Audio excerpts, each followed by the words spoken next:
ನಮಸ್ಕಾರ. ಬನ್ನಿ ಇವತ್ತೊಂದು ಚಿಕ್ಕ ಒಗಟಿನಿಂದ ಶುರು ಮಾಡೋಣ. ನಾನೊಂದು ಕಥೆ ಹೇಳ್ತೀನಿ, ಅದರ ಪಾತ್ರಗಳು ಯಾರು ಅಂತ ನೀವೇ ಊಹಿಸ್ಬೇಕು.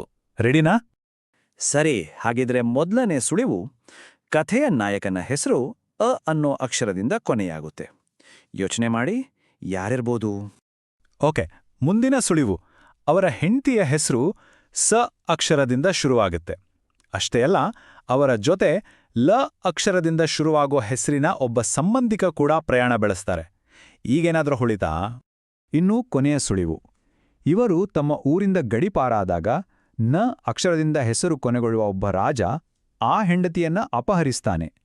ಈಗಂತೂ ಉತ್ತರ ಸಿಕ್ಕಿರ್ಬೇಕಲ್ಲ? ಖಂಡಿತ. ರಾಮ, ಸೀತಾ, ಲಕ್ಷ್ಮಣ ಮತ್ತು ರಾವಣ. ಅಂದ್ರೆ ರಾಮಾಯಣ ಅಂತಾನೆ ಎಲ್ರೂ ಅಂದ್ಕೊಂಡಿರ್ತೀರ. ಅದೂ ಸರಿನೇ. ಆದರೆ ಒಂದು ನಿಮಿಷ, ಇದೇ ಸುಳುವುಗಳು ಇನ್ನೊಂದು ಕತೆಗೂ ಪಕ್ಕಾ ಹೊಂದಿಕೆಯಾಗುತ್ತೆ ಅಂದ್ರೆ ನಂಬ್ತೀರಾ?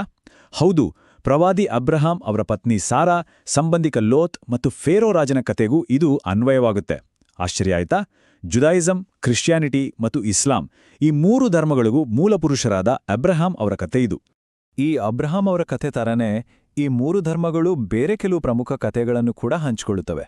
ಬನ್ನಿ ಹಾಗಾದ್ರೆ ನಮ್ಮ ಈ ವಿಶ್ಲೇಷಣೆಯನ್ನ ಎಲ್ಲಕ್ಕಿಂತ ಹಳೆಯ ಕಥೆಯಿಂದ, ಅಂದ್ರೆ ಮೊದಲ ಮಾನವನ ಸೃಷ್ಟಿಯ ಕಥೆಯಿಂದನೇ ಆರಂಭಿಸೋಣ. ಎಲ್ಲದಕ್ಕೂ ಆರಂಭ ಆದಂ ಮತ್ತು ಈವ್ ಅವರ ಕಥೆಯಿಂದ. ದೇವರು ಆದಮ್ನನ್ನು ಮಣ್ಣಿನಿಂದ ಮಾಡಿ ಈಡನ್ ಅನ್ನೋ ಸುಂದರ ತೋಟದಲ್ಲಿ ಇಡ್ತಾನೆ. ಅಲ್ಲಿ ಒಂದೇ ಒಂದು ನಿಯಮ, ಜ್ಞಾನದ ಮರದ ಹಣ್ಣನ್ ಮಾತ್ರ ತಿನ್ಬಾರ್ದು ಅಂತ. ಆಮೇಲೆ ಆದಂ ಒಂಟಿಯಾಗಿರಬಾರ್ದು ಅಂತ ಅವನ ಪಕ್ಕೆಲುಬಿನಿಂದ ಈವಳನ್ನ ಸೃಷ್ಟಿಸಲಾಗುತ್ತೆ. ಆದರೆ ಒಂದು ಹಾವು ಬಂದು ಈವಳನ್ನ ಪ್ರಚೋದಿಸಿ ಆ ನಿಷಿದ್ಧ ಹಣ್ಣನ್ನು ತಿನ್ನೋ ಹಾಗೆ ಮಾಡುತ್ತೆ. ಇದರ ಫಲಿತಾಂಶ ಏನಾಯ್ತು ಅಂದ್ರೆ ಇಬ್ಬರಿಗೂ ಶಾಪ ಸಿಕ್ಕಿ ಆ ಸುಂದರ ತೋಟದಿಂದ ಹೊರಗೆ ಹಾಕಲಾಗುತ್ತೆ. ಕತೆ ಇಲ್ಲಿಗೆ ನಿಲ್ಲಲ್ಲ. ಸಾವಿರಾರು ವರ್ಷಗಳು ಕಳೆದ ಮೇಲೆ ಭೂಮಿ ಮೇಲೆ ಮನುಷ್ಯರ ಸಂಖ್ಯೆ ಹೆಚ್ಚಾಯಿತು. ಆದರೆ ಅವರ ಜೊತೆ ದುಷ್ಟತನ ಕೂಡ ಹೆಚ್ಚಾಯಿತು. ಇದನ್ನು ನೋಡಿ ದೇವರಿಗೆ ತಾನು ಮನುಷ್ಯರನ್ನ ಸೃಷ್ಟಿ ಮಾಡಿದ್ದಕ್ಕೆ ಪಶ್ಚಾತ್ತಾಪ ಆಗೋಕೆ ಶುರುವಾಯಿತು. ಕೊನೆಗೊಂದು ನಿರ್ಧಾರಕ್ಕೆ ಬರ್ತಾನೆ, ಈ ಇಡೀ ಭೂಮಿಯನ್ನೇ ನಾಶ ಮಾಡಿಬಿಡಬೇಕು ಅಂತ. ಭೂಮಿಯನ್ನು ನಾಶ ಮಾಡೋಕೆ ದೇವರು ಮಹಾಪ್ರಾಳ್ಯವನ್ನೇ ಸೃಷ್ಟಿಸೋಕೆ ನಿರ್ಧರಿಸ್ತಾನೆ. ಅದೇ ಆ ಸಮಯದಲ್ಲಿ ನೋವಾ ಅಂತ ಒಬ್ಬ ಒಳ್ಳೆ ಮನುಷ್ಯ ಇರ್ತಾನೆ. ದೇವ್ರು ನೋವಾಗೆ ಒಂದು ದೊಡ್ಡ ಹಡಗು ಅಂದ್ರೆ ಆರ್ಕ್ ಕಟ್ಟೋಕೆ ಹೇಳ್ತಾನೆ. ಅದರಲ್ಲಿ ಅವನ ಕುಟುಂಬದವರನ್ನ ಮತ್ತು ಭೂಮಿ ಮೇಲಿರೋ ಪ್ರತಿಯೊಂದು ಪ್ರಾಣಿಯ ಒಂದೊಂದು ಜೋಡಿಯನ್ನ ಹಚ್ಕೋ ಅಂತ ಆಜ್ಞೆ ಮಾಡ್ತಾನೆ. ಆಮೇಲೆ ಸತತ 40 ದಿನ 40 ರಾತ್ರಿ ಮಳೆ ಸುರಿದು ಇಡೀ ಭೂಮಿಯೇ ನೀರಿನಲ್ಲಿ ಮುಳುಗಿ ಹೋಗುತ್ತೆ. ಆದ್ರೆ ನೋವಾನ ಹಡಗು ಮಾತ್ರ ಸೇಫ್ ಆಗಿತ್ತು. ಪ್ರಳಯ ಮುಗಿದ ಮೇಲೆ ಆ ಹಡಗು ಅರಾರತ್ ಪರ್ವತದ ಮೇಲೆ ನಿಲ್ಲುತ್ತೆ ಮತ್ತು ಅಲ್ಲಿಂದ ಭೂಮಿ ಮೇಲೆ ಮತ್ತೆ ಹೊಸ ಜೀವನ ಶುರುವಾಗುತ್ತೆ. ಇಲ್ಲಿ ಒಂದು ತುಂಬಾನೇ ಇಂಟ್ರೆಸ್ಟಿಂಗ್ ವಿಷಯ ಏನಪ್ಪಾ ಅಂದ್ರೆ, ಈ ಮಹಾಪ್ರಳಯದ ಕಥೆ ಇದೆಯಲ್ಲ, ಇದು ಕೇವಲ ಈ ಅಬ್ರಾಹ್ಮೈನ್ ಧರ್ಮಗಳಿಗೆ ಮಾತ್ರ ಸೀಮಿತವಾಗಿಲ್ಲ. ನಮ್ಮ ಹಿಂದೂ ಧರ್ಮದಲ್ಲಿ ಮನುವಿನ ಕಥೆ, ಮೆಸೊಪೊಟೇಮಿಯಾದಲ್ಲಿ ಉತ್ನಾಪಿಸ್ಟಿಮ್, ಗ್ರೀಕ್ ಪುರಾಣಗಳಲ್ಲಿ ಡ್ಯುಕ್ಯಾಲಿಯಾನ್, ಹೀಗೆ ಪ್ರಪಂಚದ ಬೇರೆ ಬೇರೆ ಪ್ರಾಚೀನ ಸಂಸ್ಕೃತಿಗಳಲ್ಲೂ ಹೆಚ್ಚು ಕಡಿಮೆ ಇದೇ ಥರದ ಕಥೆಗಳು ಸಿಗ್ತವೆ. ಇದು ಕಾಕತಾಳೀಯವೋ ಅಥವಾ? ಈ ಎಲ್ಲ ಹಂಚ್ಕೊಂಡ ಕಥೆಗಳ ನಂತರ ಮತ್ತೆ ನಮ್ಮ ಆರಂಭದ ಕಥೆಯ ಹೀರೋ ಅಬ್ರಹಾಂ ಅವರ ಕಡೆಗೆ ಬರೋಣ. ಇವರ್ದು ಜಗತ್ತಿನ ವಿರುದ್ಧ ಒಬ್ಬನೇ ನಿಂತು ಒಂದೇ ದೇವ್ರು ಅನ್ನೋ ಕಲ್ಪನೆಯನ್ನ ಹುಟ್ಟುಹಾಕಿದ ಕಥೆ. ಮೊದಲು ಈ ಏಕದೇವೋಪಾಸನೆ ಅಂದ್ರೆ ಮಾನೋಥಿಯಿಸಂ ಅಂದ್ರೆ ಏನು ಅಂತ ಸರಳವಾಗಿ ಅರ್ಥ ಮಾಡ್ಕೊಳ್ಳೋಣ. ಸಿಂಪಲ್ ಆಗಿ ಹೇಳೋದಾದ್ರೆ ದೇವ್ರು ಒಬ್ಬನೇ ಅನ್ನೋ ನಂಬಿಕೆ. ಇದಕ್ಕೆ ವಿರುದ್ಧವಾಗಿರೋದು ಬಹುದೇವೋಪಾಸನೆ ಅಂದ್ರೆ ಅನೇಕ ದೇವರುಗಳನ್ನ ನಂಬೋದು. ಅಬ್ರಹಾಂ ಅವರ ಜೀವನದ ಒಂದು ಫೇಮಸ್ ಕಥೆ ಇದೆ. ಅವರು ಹುಟ್ಟಿದ ಕಾಲದಲ್ಲಿ ಎಲ್ಲರೂ ವಿಗ್ರಹಗಳನ್ನೇ ಪೂಜೆ ಮಾಡ್ತಿದ್ರು. ಸ್ವತಃ ಅಬ್ರಹಾಂ ಅವರ ತಂದೆನೇ ವಿಗ್ರಹಗಳನ್ನ ಮಾಡಿ ಮಾರೋ ಕೆಲಸ ಮಾಡ್ತಿದ್ರು. ಒಂದ್ಸರಿ ಅವರ ತಂದೆ ಊರಿಗೆ ಹೋದಾಗ ಅಂಗಡಿಯ ಜವಾಬ್ದಾರಿ ಅಬ್ರಹಾಂ ಮೇಲೆ ಬಿತ್ತು. ಆಗ ಅಬ್ರಹಾಂ ಏನ್ಮಾಡಿದ್ರು ಗೊತ್ತಾ? ಅಂಗಡಿಯಲ್ಲಿದ್ದ ಒಂದೇ ಒಂದು ದೊಡ್ಡ ವಿಗ್ರಹ ಬಿಟ್ಟು ಉಳಿದ ಎಲ್ಲ ಚಿಕ್ಕ ವಿಗ್ರಹಗಳನ್ನ ಒಡೆದ್ಹಾಕಿದ್ರು. ಊರಿನ ಜನ ವಾಪಸ್ ಬಂದು ಇದನ್ನ ಯಾರು ಮಾಡಿದ್ದು ಅಂತ ಕೇಳಿದಾಗ ಆ ದೊಡ್ಡ ವಿಗ್ರಹನೇ ಎಲ್ಲ ಒಡೆದಾಕಿದ್ದು ಅಂತ ಹೇಳಿದ್ರು. ಅದಕ್ಕೆ ಜನ, ಅಯ್ಯೋ, ವಿಗ್ರಹಗಳಿಗೆ ಮಾತಾಡೋಕೆ ಚಲಿಸೋಕಾಗತ್ತಾ ಅಂದಾಗ ಅಬ್ರಹಾಂ ಒಂದು ಚಾಣಾಕ್ಷ ಪ್ರಶ್ನೆ ಕೇಳಿದ್ರು. ಹಾಗಾದರೆ ಮಾತಾಡೋಕೂ ಆಗದ, ಏನು ಮಾಡೋಕೂ ಆಗದ ಈ ಪ್ರತಿಮೆಗಳನ್ನ ನೀವ್ಯಾಕೆ ಪೂಜೆ ಮಾಡ್ತಿದ್ದೀರಾ? ಸರಿ, ಈಗ ನಾವು ಕಥೆಯ ಒಂದು ಬಹಳ ಮುಖ್ಯವಾದ ತಿರುವಿಗೆ ಬಂದಿದ್ದೇವೆ.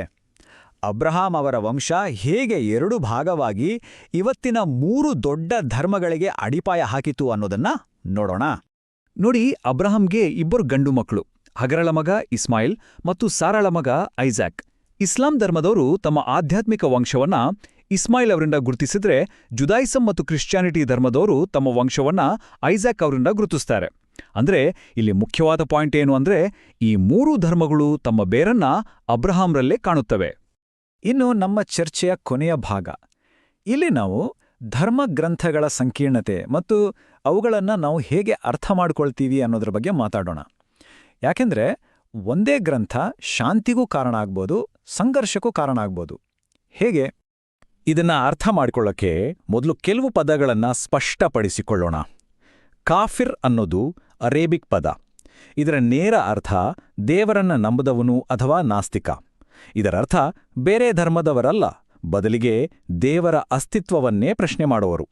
ಹಾಗೆಯೇ ಮುಷ್ರಿಕ್ ಅಂದ್ರೆ ದೇವರ ಜೊತೆ ಬೇರೆಯವರನ್ನೂ ಪೂಜೆ ಮಾಡುವರು, ಅಂದ್ರೆ ವಿಗ್ರಹಾರಾಧಕರು ಅಂತ ಅರ್ಥ. ಕೆಲವೊಮ್ಮೆ ಧರ್ಮಗ್ರಂಥಗಳನ್ನ ಸಂಘರ್ಷಕ್ಕೆ ಹೇಗೆ ಬಳಸ್ಬೋದು ಅನ್ನೋದಕ್ಕೆ ಇದೊಂದು ಉದಾಹರಣೆ. ಕುರಾನ್ನ ಒಂದು ವಾಕ್ಯದಲ್ಲಿ ಮುಷ್ರಿಕ್ ಅಂದ್ರೆ ಅವಿಶ್ವಾಸಿಗಳನ್ನ ಕಂಡಲ್ಲೆಲ್ಲ ಕೊಲ್ಲಿರಿ ಅಂತ ಹೇಳಲಾಗಿದೆ. ಇದನ್ನ ಕೇಳಿದಾಗ ಆಘಾತ ಆಗ್ಬೋದು. ಆದ್ರೆ ಇಲ್ಲಿ ಒಂದು ಮಾತು ಬರುತ್ತೆ, ಸಂದರ್ಭವೇ ಎಲ್ಲಕ್ಕಿಂತ ಮುಖ್ಯ. ಯಾಕೆಂದ್ರೆ ಈ ಥರದ ವಾಕ್ಯಗಳು ಬಹಳ ಸಂದರ್ಭೋಚಿತ. ಅಂದ್ರೆ ಅವುಗಳು ಅಮಾಯಕ ಜನರನ್ನ ಕೊಲ್ಲೋಕೆ ಕೊಟ್ಟ ಸಾಮಾನ್ಯ ಆದೇಶಗಳಲ್ಲ, ಬದಲಿಗೆ ಒಂದು ನಿರ್ದಿಷ್ಟ ಐತಿಹಾಸಿಕ ಯುದ್ಧದ ಸಮಯದಲ್ಲಿ ಹೇಳಿದ ಮಾತುಗಳು. ಇಂಥ ಯುದ್ಧ ಸಂಬಂಧಿ ಮಾತುಗಳು ಕೇವಲ ಕುರಾನ್ನಲ್ಲಿ ಮಾತ್ರ ಇಲ್ಲ. ಹೀಬ್ರೂ ಬೈಬಲ್ನಲ್ಲಿ ಅಮಾಲೆಕೈಟ್ರ ಮೇಲೆ ದಾಳಿ ಮಾಡೋಕೆ ದೇವರು ಆದೇಶ ಕೊಡ್ತಾನೆ. ಯೇಸು ಕೂಡ ನಾನು ಶಾಂತಿಯನ್ನಲ್ಲ ಕತ್ತಿಯನ್ನ ತಂದಿದ್ದೇನೆ ಅಂತಾರೆ. ನಮ್ಮ ಭಗವದ್ಗೀತೆಯಲ್ಲಿ ಮಹಾಭಾರತ ಯುದ್ಧದ ಸಮಯದಲ್ಲಿ ಅರ್ಜುನನಿಗೆ ಕೃಷ್ಣ ಉಪದೇಶ ಮಾಡ್ತಾನೆ. ಇವೆಲ್ಲವೂ ಆಯಾ ಕಾಲದ ಆಯಾ ಯುದ್ಧದ ಸಂದರ್ಭಕ್ಕೆ ಸಂಬಂಧಿಸಿದ್ದು. ಅದಕ್ಕೆ ವಿದ್ವಾಂಸರು ಇವುಗಳನ್ನು ಸಂಘರ್ಷದ ದೃಷ್ಟಿಯಿಂದ ನೋಡದೆ ಅವುಗಳ ಹಿಂದಿನ ತಾತ್ವಿಕ ಅರ್ಥವನ್ನ ಶಾಂತಿಯ ದೃಷ್ಟಿಯಿಂದಲೇ ವಿವರಿಸ್ತಾರೆ. ಹಾಗಾದ್ರೆ ಕೊನೆಯದಾಗಿ ಉಳಿಯುವ ಪ್ರಶ್ನೆ ಇದು: ಈ ಜಗತ್ತಿನ ಪ್ರಮುಖ ಧರ್ಮಗಳ ಬೇರುಗಳು ಒಂದೇ ಆಗಿರ್ಬೇಕಾದ್ರೆ ಆ ಬೇರಿನಿಂದ ನಾವು ಏನನ್ನ ಬೆಳೆಸುತ್ತಿದ್ದೇವೆ? ಶಾಂತಿಯನ್ನ ಅಥವಾ ಸಂಘರ್ಷವನ್ನ? ಈ ಪ್ರಶ್ನೆ ನಮ್ಮೆಲ್ಲರನ್ನೂ ಚಿಂತನೆಗೆ ಹಚ್ಚಬೇಕಿದೆ.